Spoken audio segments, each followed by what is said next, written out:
I'd like to thank everyone for being here, and I'd like to invite my first two keynote speakers for a fireside chat. Kerry-Ann needs no introduction. One round of applause for Kerry-Ann and everything she's done over these past few days. And Mr. Rodney Petersen, the director of NICE, which is a program under NIST under the U.S. Department of Commerce. So look forward to a very prosperous conversation.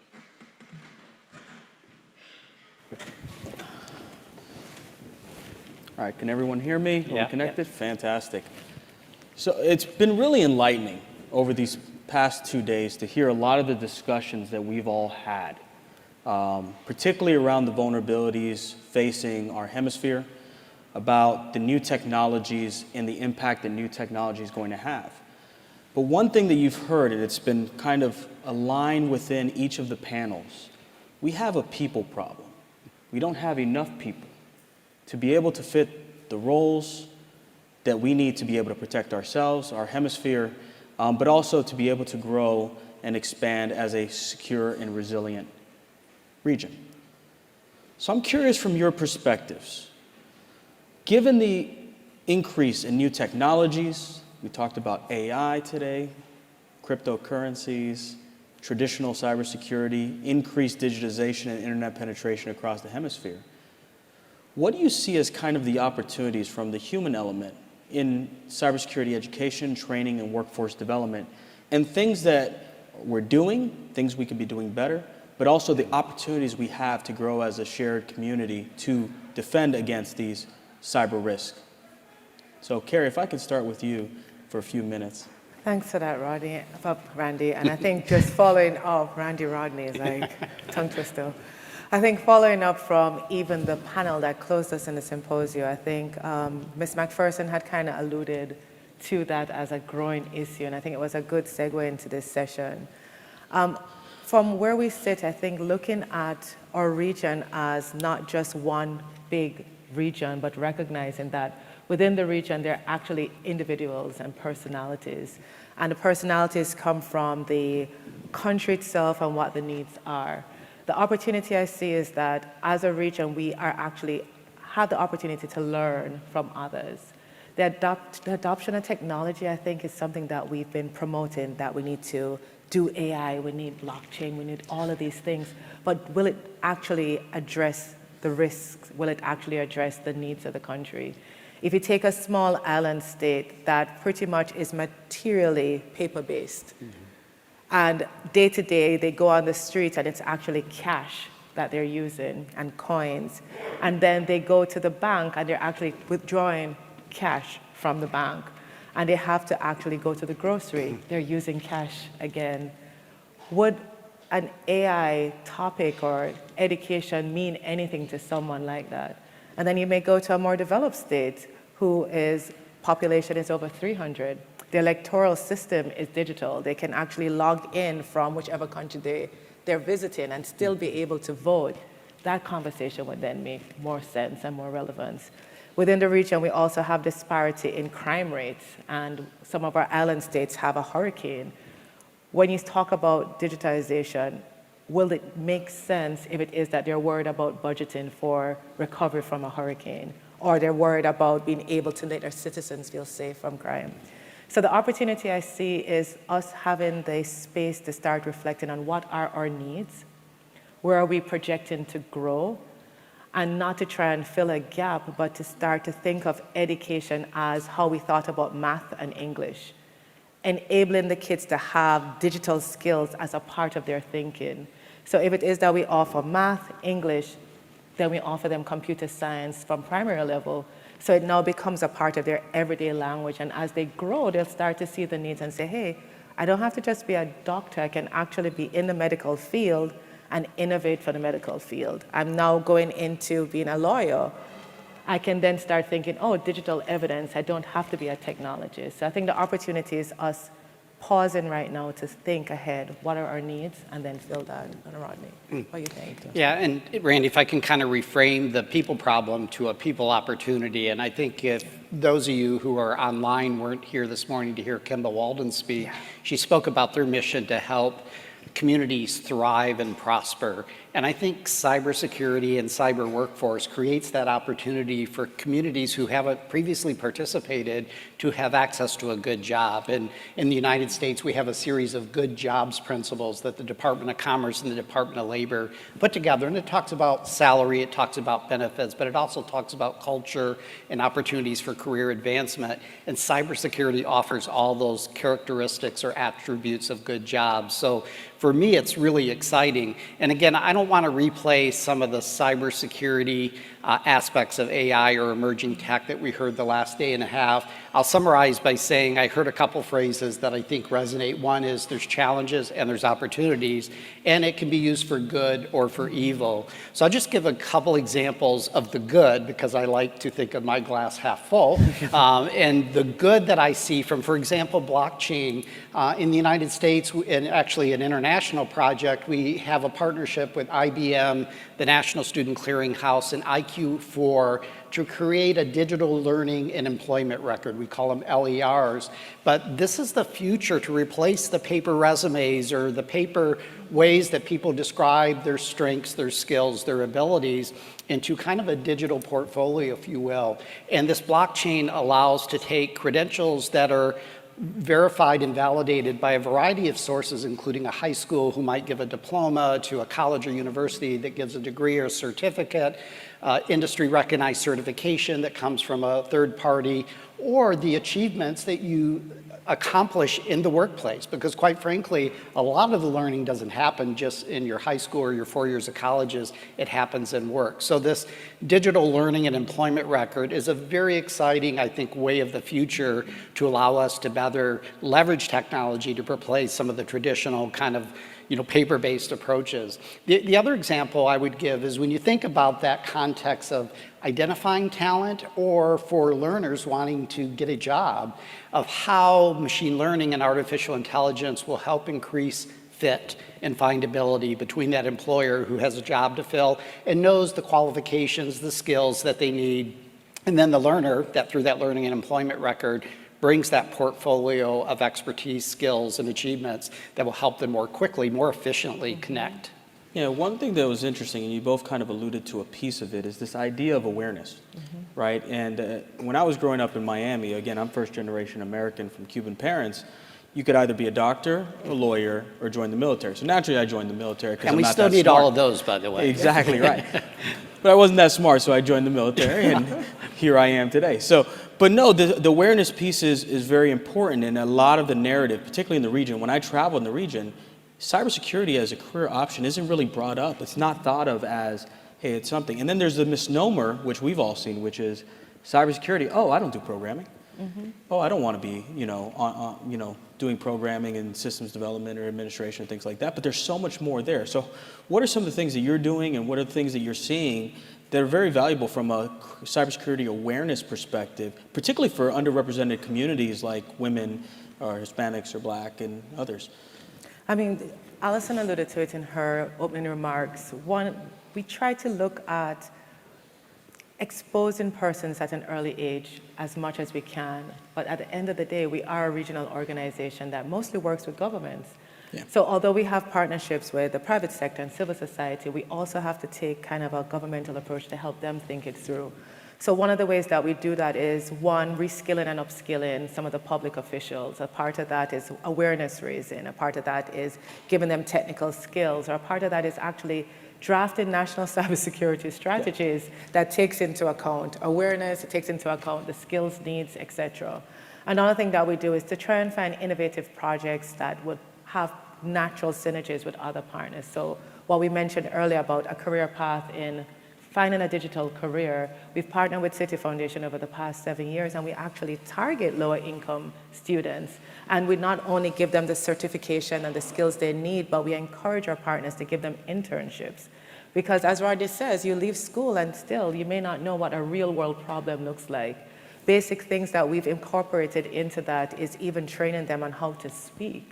So we actually have as a component of that training course a communication session where we actually teach them how do you pitch the issues that you've identified to your leadership.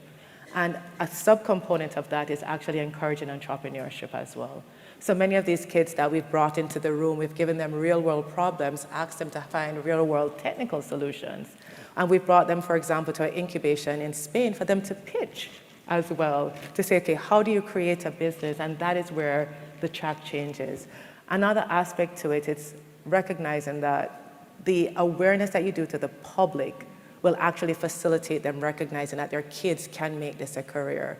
So last year, I don't know if you remember, and this is a nice plug as well, the topic for NICE last year was demystifying cybersecurity. And the demystification comes from the fact that you don't have to study technical to be able to do cybersecurity. I'm a lawyer by profession. How I got on the career was the government I worked with wanted to do a digital platform, and they called me in to do the legal risk assessment. What's the biggest risk in a platform is somebody hacking it. Exactly. And that is where my interest started growing. So I think the demystification is critical. The awareness can't just be, oh, don't click, but the awareness is really, this is a part of your lifetime, your lifestyle. It's now becoming a digital citizen and recognizing where that is. Yeah, and Randy, your question was a great setup for something I was planning to announce, which is we are in the middle of Cybersecurity Career Week, which is something we are promoting internationally the third week of October every year as part of the October Cybersecurity Awareness Month. So throughout the month, we're trying to help all consumers, all citizens be safe online. But during this specific week, we have a real focus on helping to demystify cybersecurity careers by first showing the variety of types of careers that are available in cybersecurity, ranging from the technical, the non-technical, but those who are going to protect and defend companies and organizations, to those who are going to build and design products and services that need to be secure, to those that are managers who are going to oversee and govern enterprises, to those who might be auditors, risk managers, and then certainly those who have to operate and maintain the technology, and then law enforcement and others who conduct forensics and investigate. So there's a broader range of cybersecurity careers that we want to raise awareness about. But secondly, there's a variety of pathways for getting there. And as I think we'll talk more today, and I've heard throughout the last day and a half, it is not only through a college pathway, which we strongly encourage and is necessary maybe for certain roles, but you could go directly from high school into a career, or you could be an apprentice where you start to work immediately and earn and learn as you're going through that experience. Or you could be somebody who's mid-career who wants to, go through training or a boot camp and reskill and get into cybersecurity. So it's not only about the awareness, it's about the exploration and about the engagement, because the reality is we don't have parents, grandparents, aunts and uncles, and even teachers and school counselors who were in cybersecurity or even know what it is. So a lot of the awareness has to be of those mentors and those individuals who influence career choices.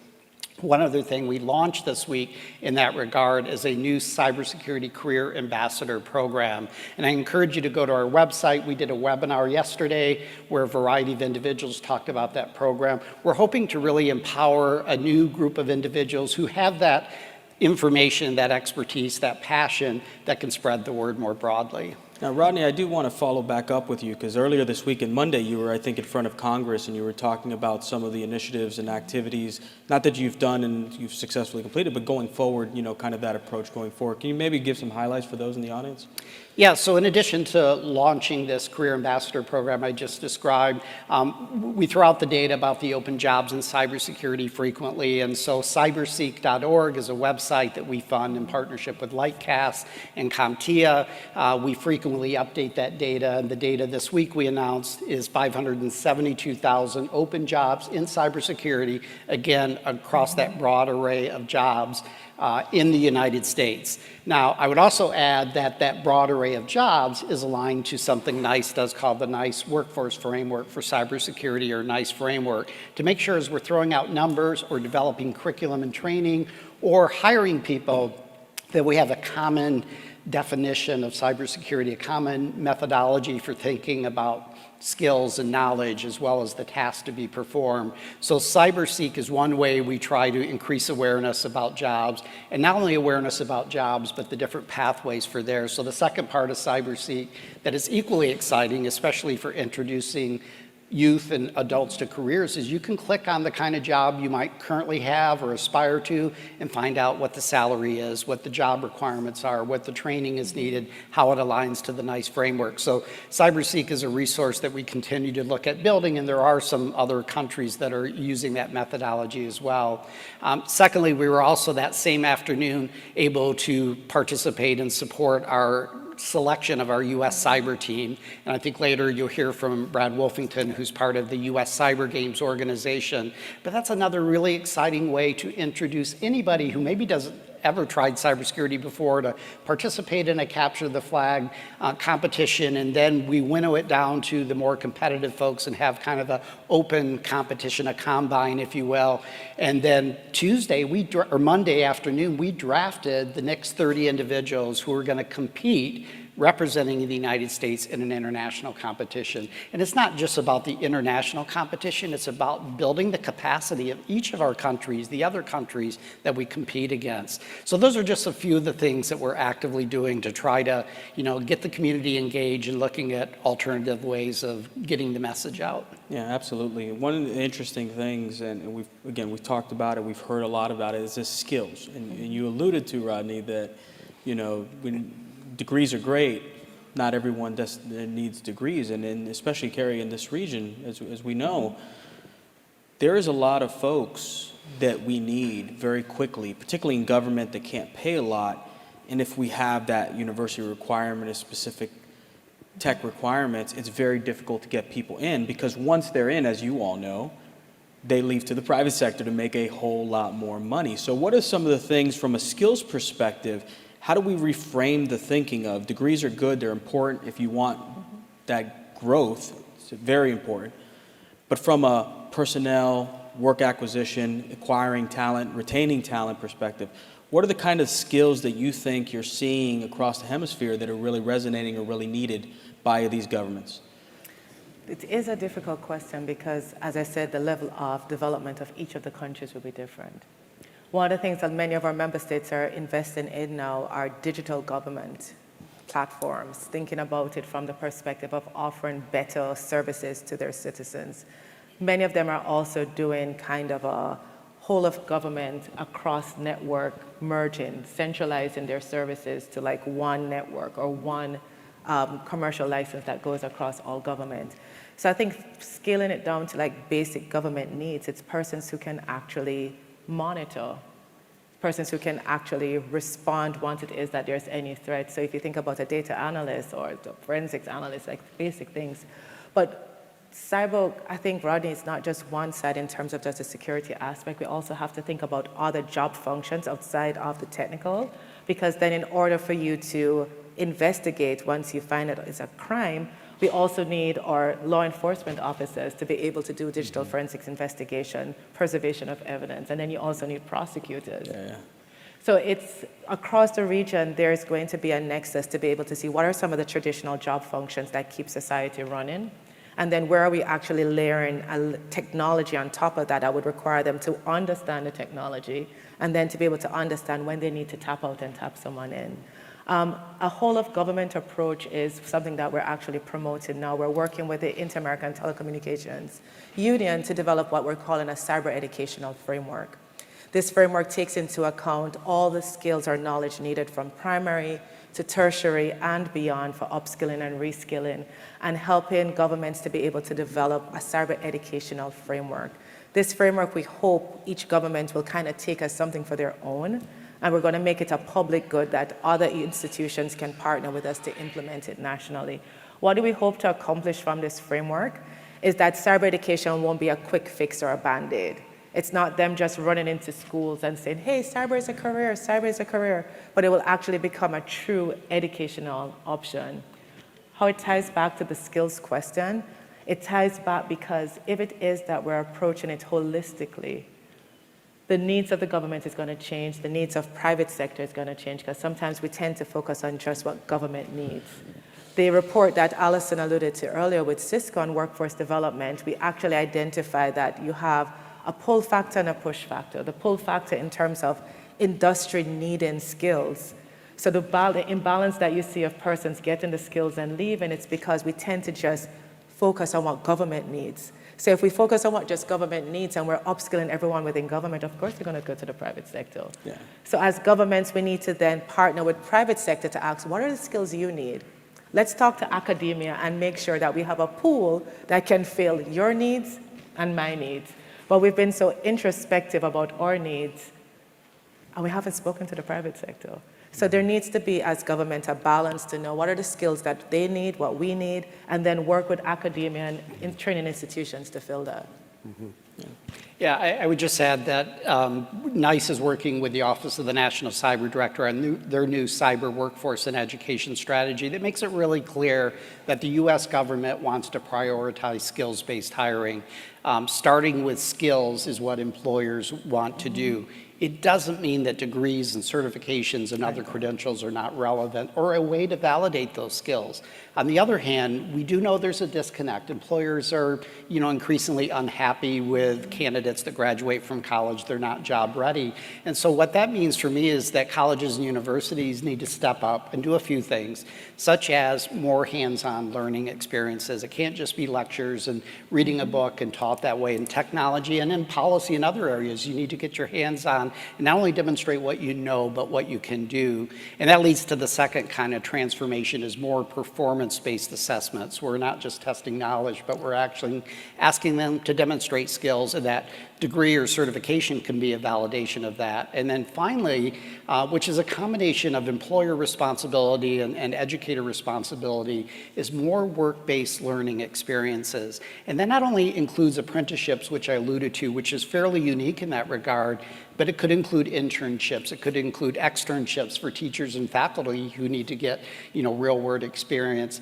And it also includes project-based learning, ways to make what the students learn in the classroom relevant to what they're going to do in the workplace. So we need to see increased partnerships between that employer and the educator community. Now, Rodney, Kerry alluded to the industry perspective. You can't do it without the private sector, and I know that there's a big pillar within NICE to engage obviously Business Roundtable and Chambers of Commerce and things like that. What are some of the best strategies in terms of engaging the private sector and really building that strategic relationship with it, whether it be government to private sector, in educators to private sector, or just the large shared ecosystem? What are some of the best strategies to do that? Yeah, so again, we're part of the Department of Commerce, and we have some attributes of effective workforce investments. And the very first attribute is that it must be employer-led. And this is critical, whether the employer is government, public sector, in our case could be federal or state, or private sector or nonprofit organizations. They need to be at the table to make sure that any curriculum, degree, certificate, whatever the credential might be, is going to meet their needs. And that can happen, practically through industry advisory boards that educators might have, or more engagements, as I said, through work-based learning experiences.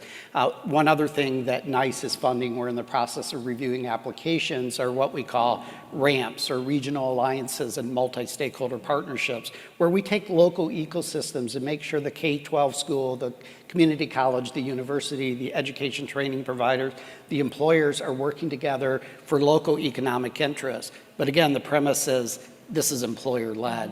So I think that's where we start with everything we do, whether it's a public or private sector employer, is meeting their needs. They're the customer, they're the consumer of what a college or university or a training program is producing. That's fantastic. Now, Kerry, Allison alluded to, I think, 3 different programs there goes. The one that has been, I think, teased out, talked about, one my personal favorite because we hosted at FIU, and I know you've done it, working with Trend Micro, doing the CTF for women.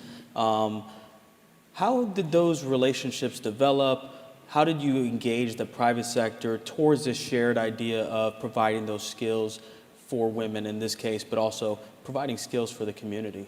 I think more generally, private sector is recognizing that in order to get the people or the talent that they need, they can't just sit and wait. As Rodney says, they leave high school, they leave colleges, and they have the head knowledge, but if they're not practically working on it, they're not as good a tool as they need to be when they enter the workforce. So what the private sector, I think many of our partners, because it's not just Trend Micro, or some of our partners that have been really good with working with us is AWS, Microsoft. We work very closely with Cisco, with Trend Micro, but the idea is they have recognized the need to provide a public good as well.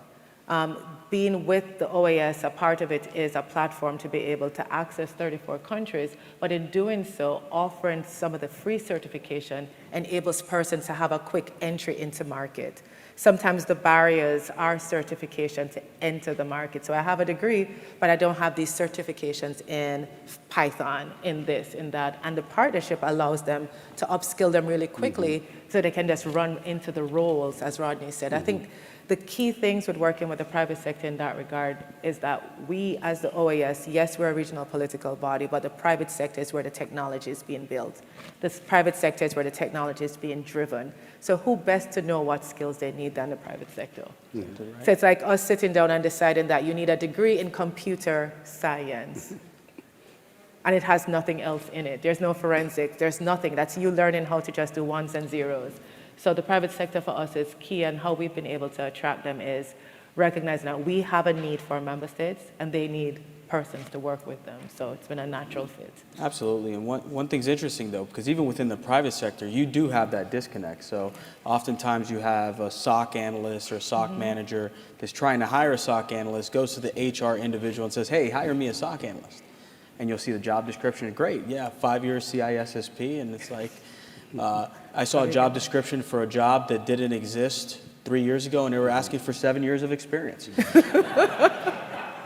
Right, so we have some of these disconnects, but this is really why, at least we built it at FIU, utilizing the NICE framework for those roles. Brian Hansen from MasterCard was talking about how MasterCard took their cybersecurity roles and specifically aligned it to the NICE framework.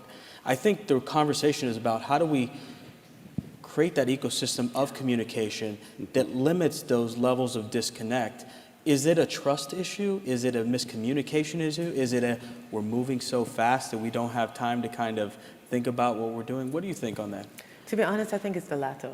Yeah. I think technology has come upon us so quickly, and I think we didn't recognize that it had so many facets to it. Because taking us again, I said I can only speak as a regional political body. We're part of the international multidimensional discussions on this as well. The skills needed to be able to negotiate at the cyber diplomacy level is a whole different ballgame as well. So I think we're moving so fast and not recognizing that we need to pause to think, what are the different facets that are being affected? And then being able to say, okay, take a deep breath. Sorry for getting this excited, but I always say the curriculum that we build on right now is a curriculum that was built 40 years ago. So the educational system that we all have gone through, from K to 12, this was built almost 60 years before any of us started. I'm 45, and I'm sure that the education I had was built 60 years before that on an old British English system.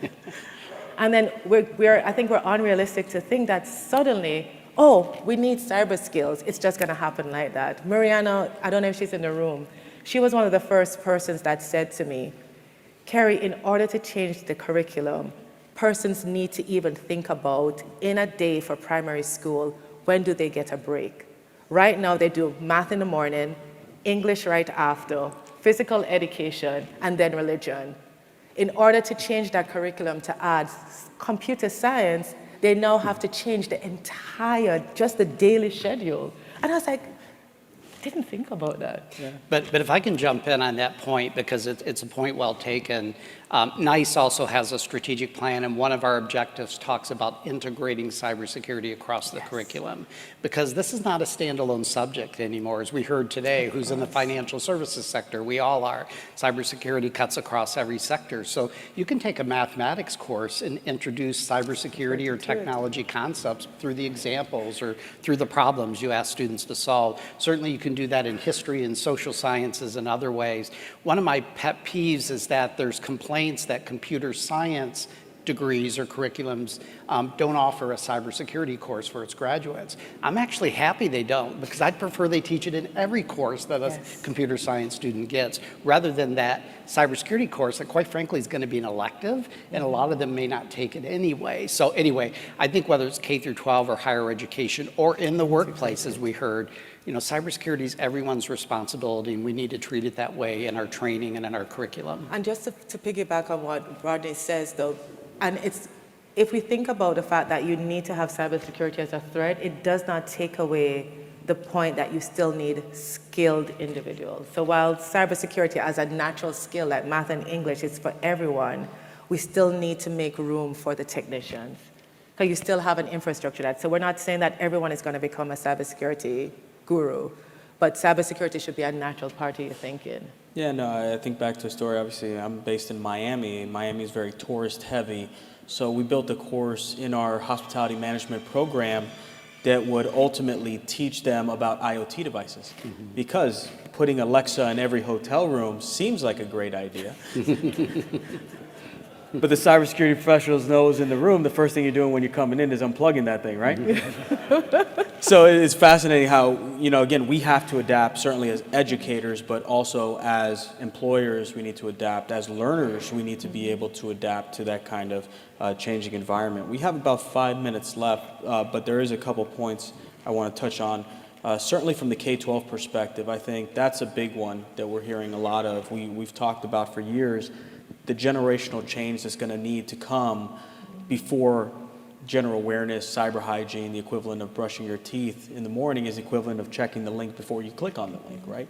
So what can we do in the K-12 space, recognizing we have issues today, recognizing we need the talent today, but what are some of the things that we can do in the K-12 space, educating parents, educating students, educating counselors, that we can do now that 18 years from now, 20 years from now, it will put us in a much more secure location. Rodney, any thoughts? Yeah, just briefly. One way I break down K through 12 education is thinking about the elementary school phase as opportunities for career awareness, kind of middle school for career exploration, and then high school and actually middle school as well as career preparedness, because you have to get on that academic pathway.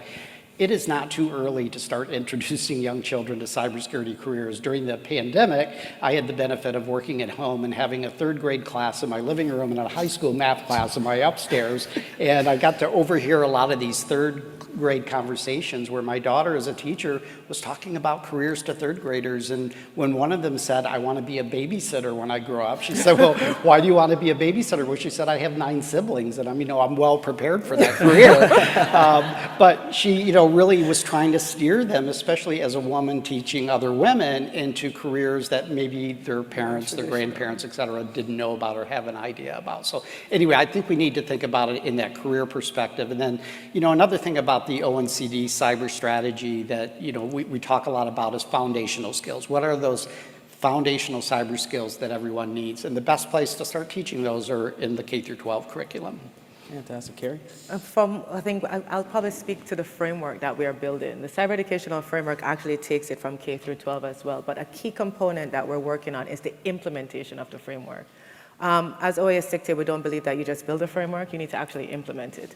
So as a part of our implementation strategy is the creation of a national working group, and the national working group would be composed of academia, private sector, and government to be able to think through what are those needs to build into the framework to go further. So I think one of the things that we can start doing is ensuring that we have the space for collaboration and communication in the national context so that you can kind of hear from everyone what are the needs are, then academia can start building it in automatically. Yeah. Now to close out here, I know we only have a couple minutes left, but thinking about RICET, right? And RICET was interesting. We obviously try to get as much pieces of RICET as possible, but in a double entendre kind of way, this idea of resetting the expectations of what we think of as a cybersecurity professional. What does that look like?